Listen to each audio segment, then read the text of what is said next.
hindi pa siya nakakapasyal dito. Marami na yun pala nagtatanong na kailan daw pupunta si Papa Ryan dito. Yun nga, nakakuha na siya ng license, meron na siyang papel sa kanyang motor. Problema na lang yung daan, hindi makakadaan yung sasakyan ni Papa Ryan. Pagkita ko sa inyo mga kabida yung binigay na daan namin. So yan mga kabida, luwang po. Kita nyo yung daan na binigay na daan namin.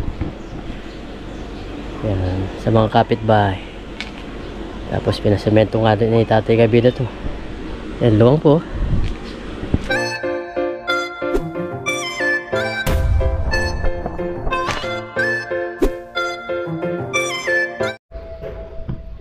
Yon, what's up mga kabida? Isang magandang umaga po sa ating lahat.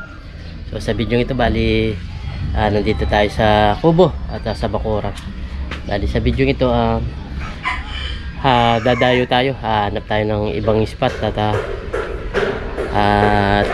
titingin ba tayo kung makakahanap tayo ng ibang spot sa ibang lugar. Bali magra-ride tayo lang mag-isa. Habang mamaya kapag natuloy yung hinahanap na pinapatuyo yung fish pond, pupunta tayo. Pero habang wala pa, mag-ikot-ikot muna tayo para makahanap tayo ng ibang spot na ating pangingisdaan. Kasi dito sa amin medyo talagang may ginana, hindi kami nakakahuli. Pero pag tagulan yan, sigurado marami na namang isda. So ngayon nahanap tayo ng ibang spot para tingnan natin kung makakahuli tayo doon. At abang-abangan nyo po. Pag-like po itong video na to pag naabutan nyo mga kabida. Kamusta po kayo lahat? Salamat po palagi sa lahat ng suporta nyo. Ganyan lang. Sabi nga ng mga viewers natin, tsaga-tsaga lang mga kabida. Basta upload ka lang ng upload, kahit anong i-upload mo, panonoorin namin, sabi ng mga viewers natin. Salamat po sa inyo mga kabida sa suporta nyo po sa ating channel at kay Baring Dennis. Salamat po. Gagawin po namin lahat para mapaganda po yung mga video namin. Yan, para po sa inyo, sa kagaganda ng ating vlog. So yun, bali babiyahin na po tayo ng ngayon. Abangan nyo po. Let's G. So yun mga kabida, biyahe po tayo. Hanap tayo ng spot dito. Gamit ko yung lumang motor namin, yung unang pundar ni Tatay Kabida, yung 25 years old. Tingnan natin dito kung makakita tayo ng spot.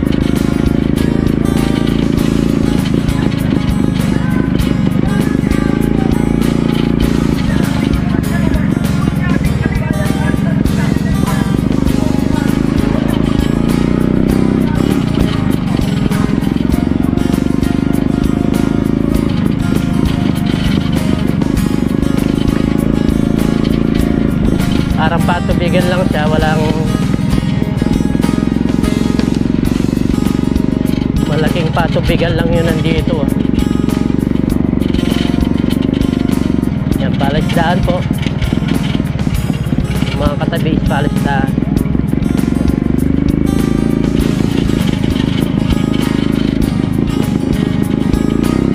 Nalalay lang tayo maneho kasi baka mahulog tayo sa fish pond.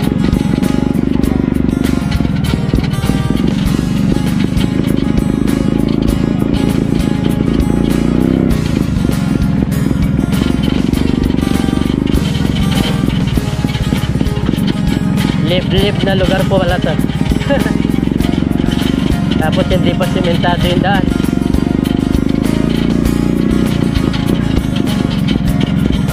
Pero mga palisdaan po. Palisdaan.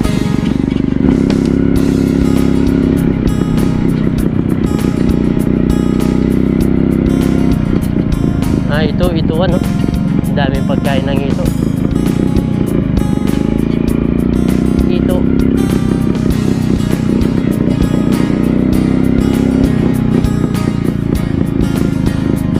Daming patay na ito.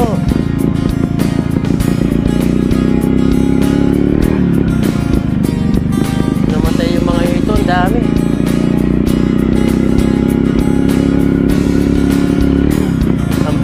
pala dito, puro ito.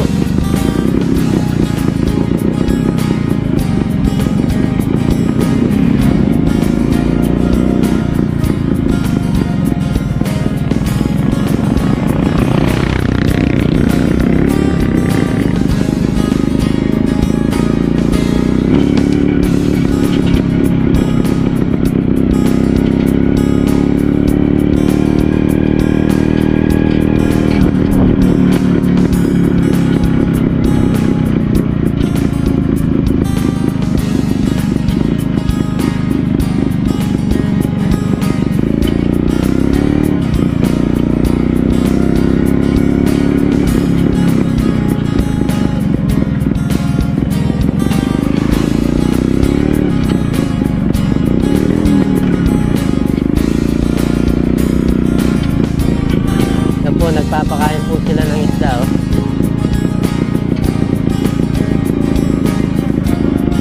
Iba yung isda dito, goldfish.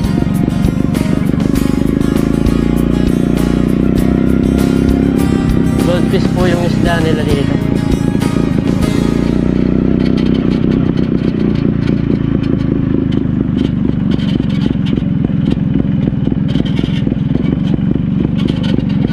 Balik na tayo.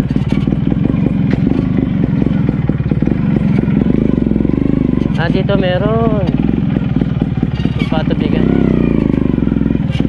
Subukan natin tignan to. Hanggang dun. Ayan, meron po, oh. Maliit na patubigan.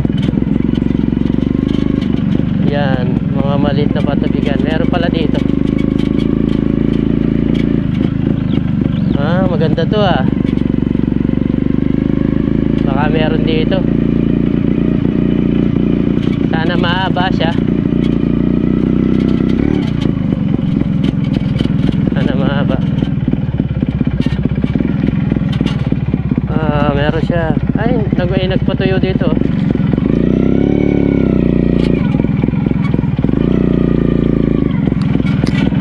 May nag-harvest pala dito.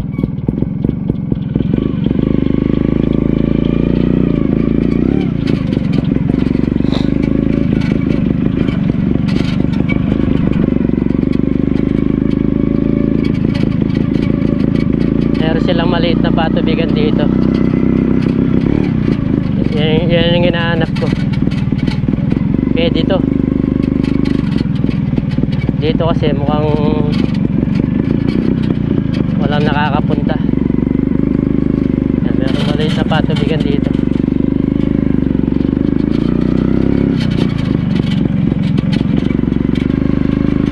So yun, pinapakain po mga alo-alo na.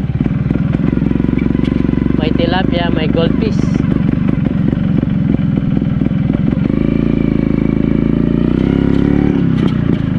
Halo-halo na po, oh. May goldfish.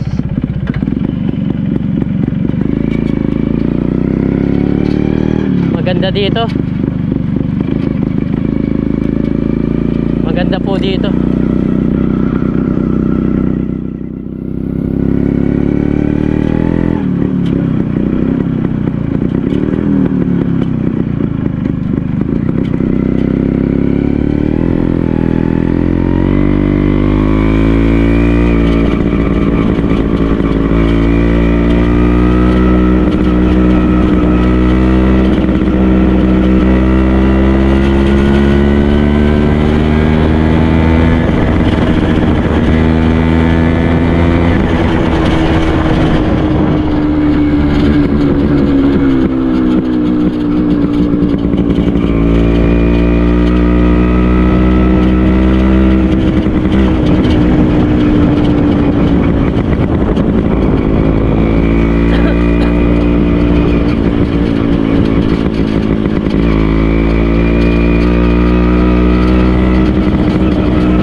po yung mga ito, ang dami oh.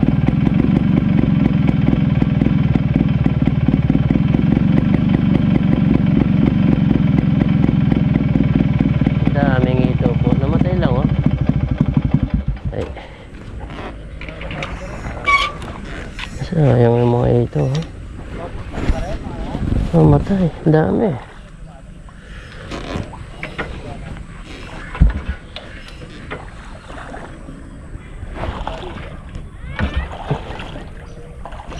Namatay lang eh.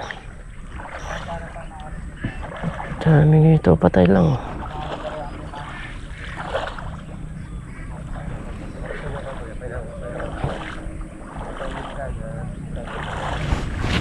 May nalaring ito boss, may namatay lang.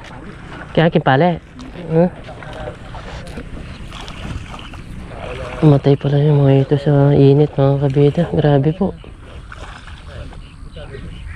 Ayan, namuti oh.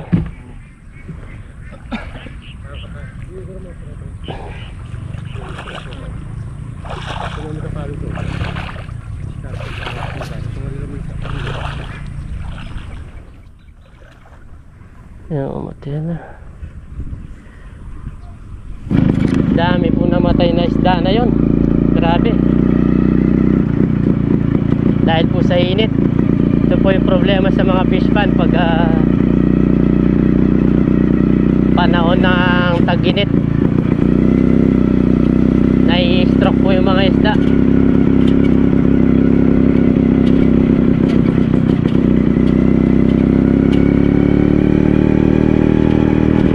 Yun, meron na tayo nahanap na spot. Baka bukas balikan natin or mamayang hapon.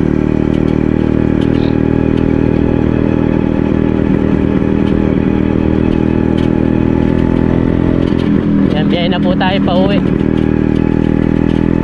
Yan mga kabida, dito na tayo sa bahay at yan nga, nakakita tayo ng spot na pangingisda natin. Sana merong isda doon pag dumayo kami ni Parang Dennis.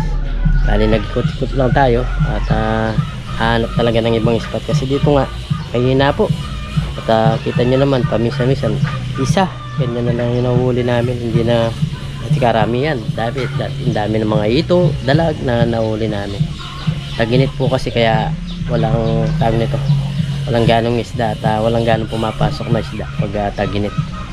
At yun nga, hanap tayo para ibang pwesto rin naman, may ibang lugar ba. So yun, sabi ko nga dun nakita ko yung vlog ni Papa Ryan na tag nito, yung daanan nila napakahirap. Kakaawa yung kalagayan nila doon sa daan nila. Hindi katulad dito sa amin, sa lugar namin. Kapag ganyan yung mga sa likod yung mga bahay nila nasa likod is binibigyan po sila ng daan tulad namin, tulad ni Tatay Kabida. Tawag nito nandito sa likod namin binigyan po ng daan, talagang daan po ng mga tricycle, yung kasya po yung tricycle, yung kulong-kulong, sidecar, kasya po, binigyan po talaga ng daan ni Tatay Kabida kasi nga yung mga sasakyan nila para hindi na lang dito naka balandrabal dito sa harapan namin, binigyan po sila ng daan, tapos pinasemento pa ni Tatay Kabida, pinaayos po. Hindi katulad ng napaparayan nga, sabi ko napakaliit ng binigay na daan, tapos lagang hirap po yung tulad ng motor ni Papa Ryan, hindi niya may labas-labas dahil sa sikip po ng daan. Sabi ko ba't kaya ganon? Dito sa amin iba, kahit tawag na to, kahit hindi naman namin kamag-anak, binigyan namin ng daan na maluwang. Yan, tapos pinasemento pa ni Tatay Kabida. Sabagay, iba-iba naman ugali ng mga tao, iba-iba. Kaso kakawa lang sila Papa Ryan, napakasikip. Kaya nga kung hindi maganda yung kanilang lugar, pwesto ba na pwesto nila Papa Ryan, tulad ng kung magkasunugan doon, mahirap din yung pumasok, walang papasukan yung ambulansya, ambulansya yung fire truck. hirap doon sa kanila. Kaya nga hindi pa siya nakakapasyal dito. Marami na yun pala nagtatanong na kailan daw pupunta si Papa Ryan dito. Yun nga, nakakuha na siya ng license, meron na siyang papel sa kanyang motor. Problema na lang yung daan, hindi makakadaan yung sasakyan ni Papa Ryan. Pwede yung buhatin para makalampas doon sa bato na nakausliba doon sa daanan nila. Yun din yung problema yung sa daanan nila na yung simento. Pero suggest ko lang daw, pwede mo pa rin yung gawin. Pwede mo pa simento, yung lagyan mo na ng parang arms ba, yung makakadaan na swabe yung motor. Tapos pwede rin naman yung bakal, kapag yung bakal na lagyan mo ng parang ganun din, yung naka-slope, ganun na lang paraan doon. Kasi nakabakod na wala ka na magagawa doon, nakabakod na, hirap ka na doon.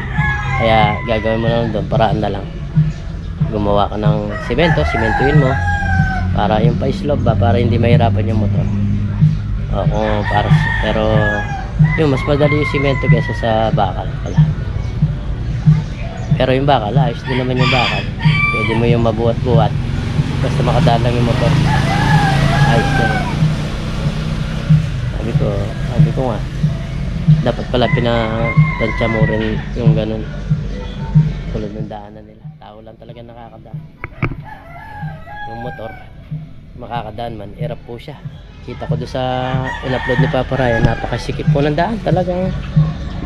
Yung side mirror parang babangga na doon sa kanyang sa pader ba. Pagkita ko sa inyo mga kabida yung binigay na daan namin, yung lupa na to, lupa ng kapatid ko. Tapos si Tatay Kabida yun nagbigay na daan ba. So yan mga kabida, luwang po. Kita nyo yung daan na binigay na daan namin. Yan, sa mga kapitbahay. Tapos pinasemento nga din ni Tatay Kabida to. Yan, luwang po. Dapat ito, hanggang dito talaga to. Kaso binigyan talaga ng daan mga kabida. Naawa si Tatay Kabida sa mga taga likod. Yan po, luwang. Tara, punta natin si Mrs. Kabida. So yan mga kabida, napakita ko po na kahit konti sa inyo. May sounds po kasi kaya di ko na pinahaba yung video. Pero yun po yung pinagawaan daan ni Tatay Kabida. Maganda po yun, pa L. Napakahaba po. At binigyan po talaga sila ng daan dito. Kakawa naman kapag hindi mo binigyan ng daan kasi marami po sila. Tapos yung mga sasakyan nila, mga tricycle, kaya pinagawa po ng daan. Diretso po yun, mahaba pa po yun. At pinasemento pa po yun ni Tatay Kabida. Yan sinasabi ko, yung kinapaparayan nga, sabi ko napakaliit na, hirap pa yung single talaga makapasok. Hindi ka pwede yung pagpasok mo, kung gusto mo lumabas kagad, kumanyang ka lang, makakalabas ka. Doon sa kanya wala na, pa-atras. Kung diretso ka, atras ka na lang, or sulong ka na lang, tapos balik ka na lang doon sa kanila. Kaya napakahirap po yung kanila, pinapaparaya. Yun nga, sa mga tatanong nga po yun, kung kailan pupunta si Papa Ryan, magchat-chat na lang daw si Papa Ryan kung kailan siya pupunta dito. Pero ngayon, dahil hindi pa nga hirap makadaan yung motor niya, siguro pag nagawa na paraan yung kanyang simento na nakausliba, po papasyal na dito si Papa Ryan. Sana pasyal na lang pag okay na doon. Busy siya, pag uwi niya talagang marami siyang ginawa. Ginagawa, kaya busy po si Papa Ryan. Tayo na lang po natin kapag hindi na po busy. Magkikita rin po talagang siguradong papasyal yun, lalo na ngayon may lisensya na, meron na yung papel na motor niya, may ORCR na, kaya madali na lang po magbiyahe, wala ka na problema ba sa daan. So yan, punta tayo sa bahay, tignan natin kung ano yung linuluto ni Mrs. Kabida doon para makakain tayo, almusal. Napakainit po. Kaya hindi ka basta-basta pwedeng lumabas. Grabe po yung init ng panahon. Kaya tayo. Tingnan natin po kung ano linuluto ni Miss Kabila. Oh, ang init ng bakal. Tingnan natin kung anong pinagkakabalaan ni Miss Kabila dito. Hoy, ano linuluto mo? Muna. Luto na. Ang bango eh, kaya na umay ko eh. Lumabas na kagad ako. Kain ka na. Kain ka na. Galunggong. Galunggong. Ano niluluto mo? Piniritong galunggong. Piniritong galunggong. Piniritong galunggong. Walang gulay, walang partner. Walang partner. Ganyan lang. Ganyan lang. Pwede na yan. Bumili daw si Nanay Kabida tapos binigyan si Miss Kabida. Pero pinabayad. Binayaran ka. Nayaran. Siyempre bayaran natin. Tayo. Kaya na po kami. Ito'y almusal na tapos sa panangalian. Ang oras is mag-11 o'clock na. Almusal, tanghalian. Napakatipid po namin ngayon. Hindi na kami nag-almusal. Bumakas. Hindi na nagigising ng maaga. May kamatis naman pala. Sausawan. Okay, kain tayo. Walang gising-gising. Walang. Mahaling na rin. Ayos na yan. Kain po kami.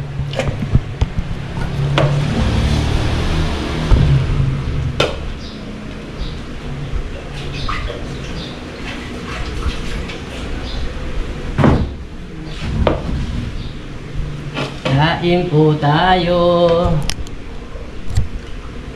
Yan po yung ulam namin. Jejimon. Gigi.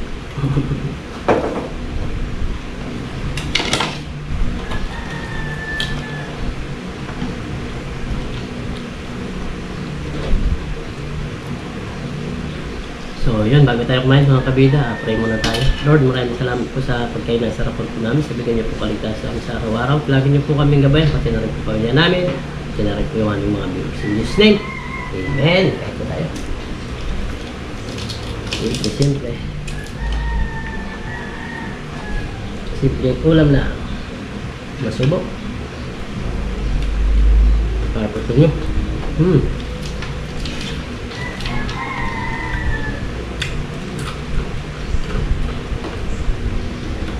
Ang dami palang ituan dyan sa laro. Sa laro. Pinunta niya? Dumaan lang ako. May Subway. Ang dami palang mga ituan. Sa mga kaspan?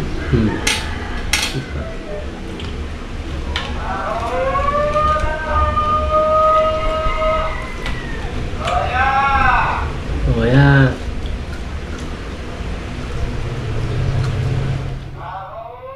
Sarap pa. Ano to? Magkano naman yan? Sandaan.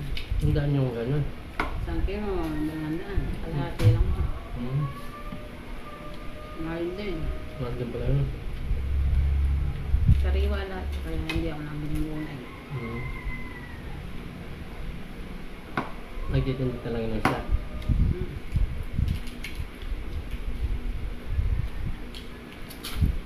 Luto nga.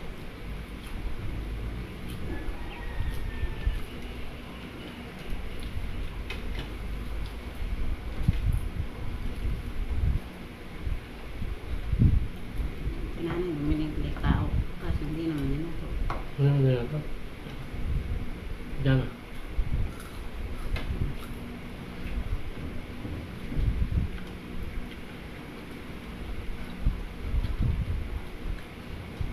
Sarap yun. Ayungin. Napakamahal nun. 500. 1/4. 150. 1/4 lang ang binili.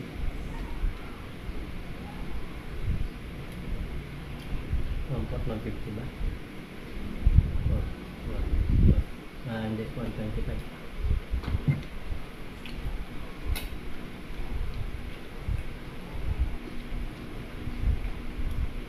Ampot natin 10 piraso na yun.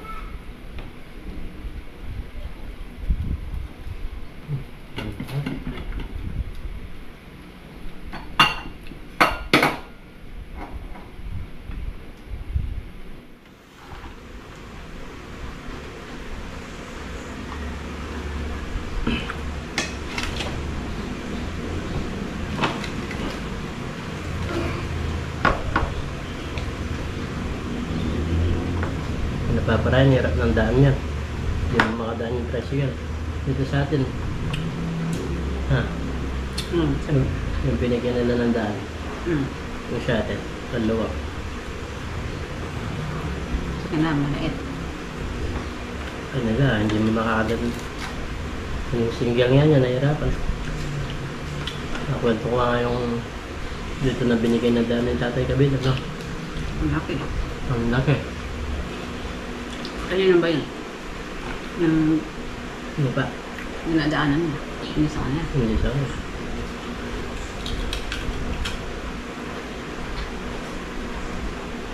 Yung binigay ni tatay kabila, luwang. Pinasimento pa niya.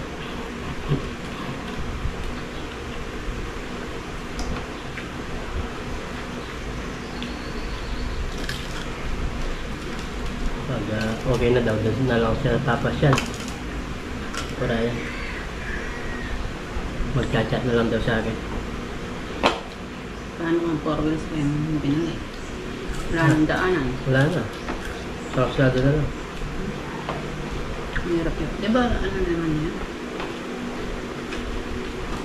Ang pamilya? Hindi. Ano? Pamilya siguro. Wala, hindi ka na makakabili doon. Yung motor nga lang mo.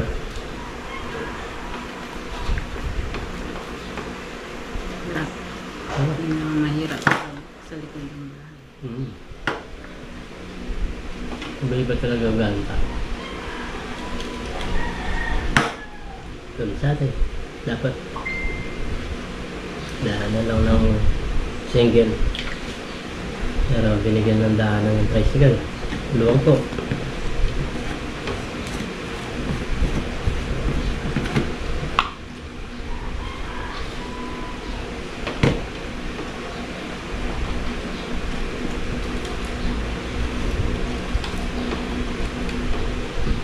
Sarap.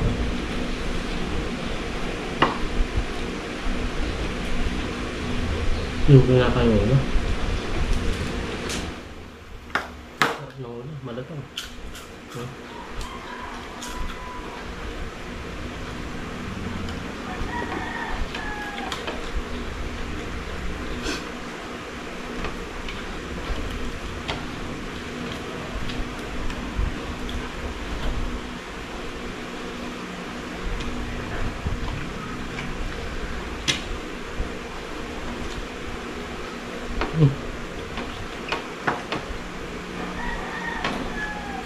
Nasonsingan.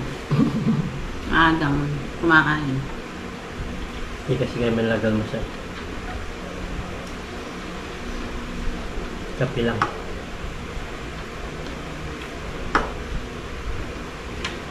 Sarap naman.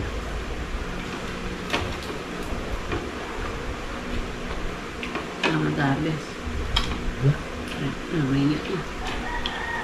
Yan na nga nadaanan ko sa lanang. Patay lahat yung ito. Skill. Mamatay. Dami nga. Gulat niya ako. Sa init yun.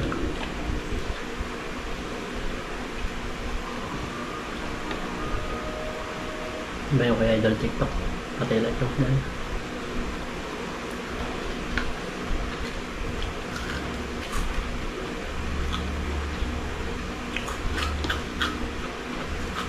Ano pa?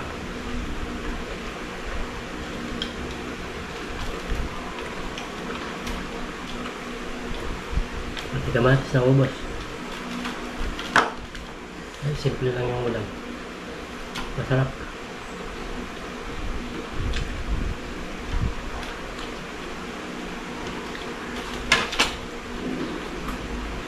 Yan, kain po. Kahit dalang ko na lang.